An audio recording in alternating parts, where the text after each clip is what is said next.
Halo teman-teman, perkenalkan nama saya Satrio Ivan Dirjanto Putrajaya. Kamu bisa panggil aku Ipan. Nah, jadi kita melanjutkan video sebelumnya ya. Jadi saya buat video ini tuh mau buat recap ya perjalanan kuliah profesi psikologi saya. Jadi buat teman-teman, mungkin buat yang anak-anak psikologi, khususnya yang pengen mungkin lanjut buat profesi psikologi. Nah, ini video ini aku buat teman-teman supaya tahu gambarannya gimana, atau mungkin buat orang-orang awam juga bisa tahu gitu tes-tes psikologi itu apa aja, supaya mereka tuh kalau ke biro psikologi juga tahu mau pakai tes apa gitu untuk mengukur dirinya. Untuk video kali ini saya akan merecap ya minggu ketiga kuliah profesi psikologi ya. Untuk minggu ketiga ini sama, kita masih matrikulasi ya. Jadi masih kayak penyamaan persepsi tentang alat-alat tes seperti itu. Nah, untuk selanjutnya kita lanjut ya. Untuk tes ke-8, kan di video sebelumnya kita bahas 1 sampai 7 alat tes ya. Sekarang tes 8 sampai 14 gitu. Untuk tes ke-8 ya. Tes yang ke-8 itu namanya adalah Kraepelin. Nah, ini dibuat oleh seorang psikiater bernama Kraepelin. Nah, mula-mula ini tes ini bertujuan untuk membedakan antara orang yang normal dan tidak normal, seperti itu teman-teman. Namun dalam perkembangannya tes ini tuh digunakan pada angkatan bersenjata dan perusahaan-perusahaan untuk menempatkan seseorang seperti itu. Namun menurut anestesia, tes Kraepelin ini bertujuan untuk mengetes kecepatan seperti itu. Ya mungkin teman-teman tahu lah ya, mungkin buat yang udah pernah tes kedinasan, contohnya mungkin salah satunya tes tentara ya, seperti itu, baik itu Bintara, Tamtama atau Taruna ya. Itu kan ada tes koran ya, yang banyak angka berhitung-hitung. Nah itu yang orang-orang bilang tes koran, ini sebenarnya namanya juga tes Kraepelin seperti itu teman-teman. Jadi terus selanjutnya, apa sih tujuan dari tes Kraepelin ini? Nah, tujuan dari tes Kraepelin itu ada dua benar-benar. Yang pertama adalah mengukur daya tahan. Nah, mungkin itu kan banyak tuh soal-soalnya, angka-angkanya yang harus kita tambah terus-menerus kan. Ada banyak sekali angkanya dan deretnya juga banyak. Nah, itu untuk mengukur daya tahan seseorang. Apakah orang tersebut mampu mengerjakan tugas dengan benar pada saat diberi tekanan dan waktu yang terbatas seperti itu. Apakah orang tersebut tetap bisa mengerjakan dengan benar dan cepat seperti itu. Poinnya adalah benar dan cepat. Nah, lalu yang kedua itu adalah kemauan, untuk mengukur kemauan seseorang. Kan kadang ada orang yang dikasih banyak soal itu udah kayak males, mager, aras-arasen gitu kan. Nah, ini mengukur apakah orang-orang itu yang diberi tes ini ya, diberi tugas yang banyak seperti itu, apakah dia masih mau untuk mengerjakan sampai selesai, sampai waktu telah selesai. Nah, seperti itu dari gambaran dari tes Kraepelin, teman-teman. Selanjutnya yang ke-9 yaitu alat tes namanya DAS. DAS ini kepanjangan dari Depression, Anxiety, Stress Scale. Nah, jadi apa sih tes DAS ini? Dari yang saya pelajari ya, tes DAS ini adalah skala laporan diri yang berisi item yang dirancang untuk mengukur keadaan emosi negatif seperti depresi, kecemasan, dan stres ya. Jadi ini intinya apa sih tes DAS ini? Tes ini untuk mengukur tingkat depresi, anxiety, atau stres seseorang. Nah, skala ini atau tes DAS ini ya teman-teman ya, disusun oleh Lovibot ya pada tahun 1995. Nah, tes ini tuh bisa digunakan oleh umum teman-teman. Biasanya bisa digunakan untuk remaja ataupun dewasa.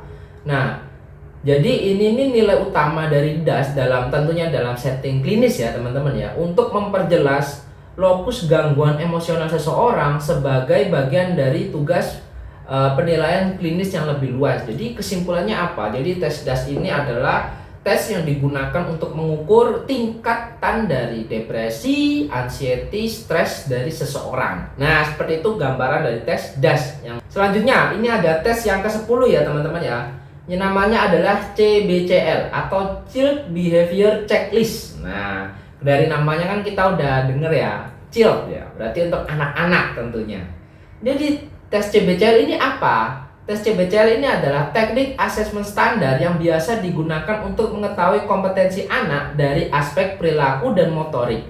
Nah, tes CBCL ini dikembangkan oleh Thomas tahun 1966.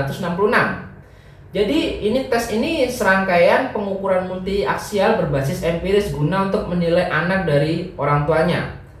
Nah, pasti ada pertanyaan, tujuan tes CBCL ini apa sih untuk anak-anak? Nah, tujuan dari tes CBCL ini adalah untuk memberi info tentang kegiatan sosial anak, fungsi dan kinerja akademik dari anak. Nah, tapi yang perlu diingat, yang mengisi tes ini adalah seseorang yang benar-benar mengenal anak, bukan anaknya sendiri yang mengisi. Kan terkadang kebanyakan alat tes itu yang mengisi adalah subjeknya itu sendiri, bukan atau orangnya. Nah, tapi untuk tes CBCL ini yang mengisi adalah responden yang benar-benar mengenal anak. Nah, seperti itu gambaran dari tes CBCL atau tes yang ke-10. Selanjutnya yaitu tes ke-11, yaitu ada namanya CVIT ya, atau Culture Varied Intelligence Test ya. Jadi definisinya apa sih? CVIT itu tes apa? CVIT ini adalah tes perseptual non-verbal berbentuk paper pencil test yang terdiri dari bentuk-bentuk geometris abstrak ya. Tes ini dibuat oleh Raymond Decatur, teman-teman, pada tahun pada tahun 1949. Nah, Cattell ini menyimpulkan bahwa kemampuan umum itu terdiri dari dua faktor, teman-teman, yaitu fluid intelligence dan crystalline intelligence factor. Nah, saya ambil contoh deh, fluid intelligence. Apa sih itu fluid intelligence? Jadi ini adalah kapasitas pemrosesan dasar dari sebuah individu atau seorang individu gitu. Nah, contohnya apa tesnya ini? Yaitu adalah penalaran abstrak. Nah, itu adalah gambaran dari tes CVIT, teman-teman, atau tes yang ke-11. Selanjutnya yaitu di tes ke-12 ya, yaitu tes genogram. Nah, mungkin teman-teman agak asing ya tes tentang genogram mungkin ya.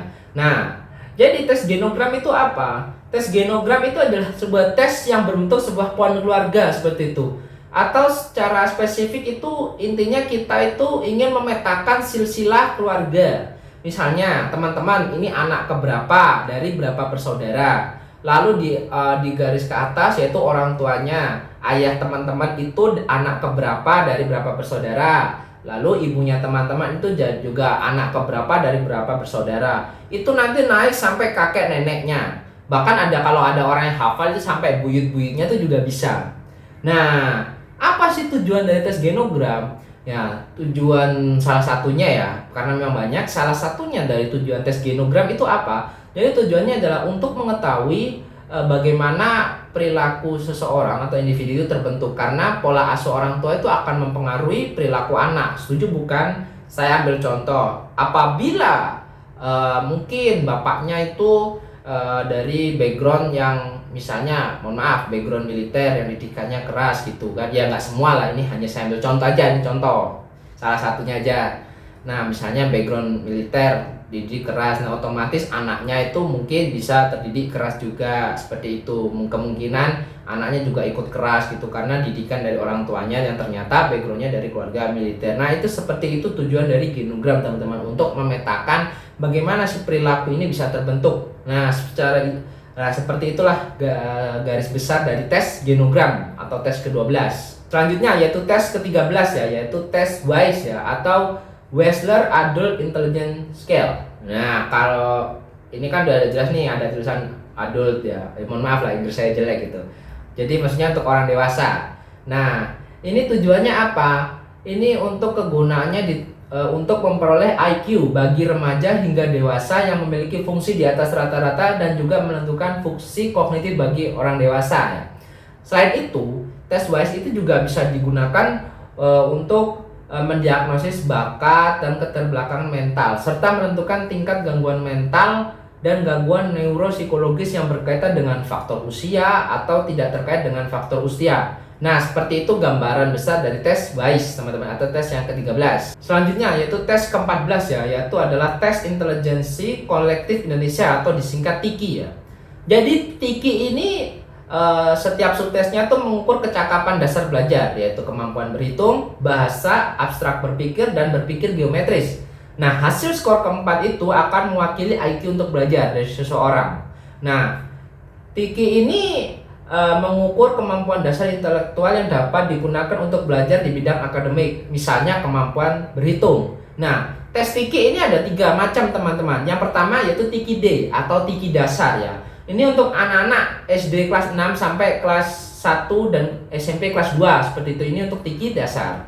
Lalu TIKI menengah atau TIKI M ini untuk SMP kelas 3, berarti anak kelas 9 ya kalau kita bilang, sampai anak SMA kelas 3 seperti itu atau kelas 12. Nah, selanjutnya yang terakhir itu tiki tinggi atau tiki T ya. Ini untuk perguruan tinggi hingga orang dewasa. Jadi buat mahasiswa atau mungkin yang udah lulus kuliah yang dewasa ini bisa pakai tiki T seperti itu. Oke teman-teman, itu adalah recap kuliah minggu ketiga saya di profesi psikologi. Nah, mungkin itu masih matrikulasi ya teman-teman ya. Jadi ada 7 alat tes yang saya pelajari seperti itu ya. Jika ada kesalahan yang saya sebutkan, saya mohon maaf, mohon dikoreksi gitu. Jangan lupa follow, like, dan subscribe ya channel YouTube saya supaya saya bisa terus buat update lah perkembangan tentang kuliah profesi psikologi ini. Sekian dari saya, apabila ada kesalahan saya mohon maaf. Terima kasih, dadah.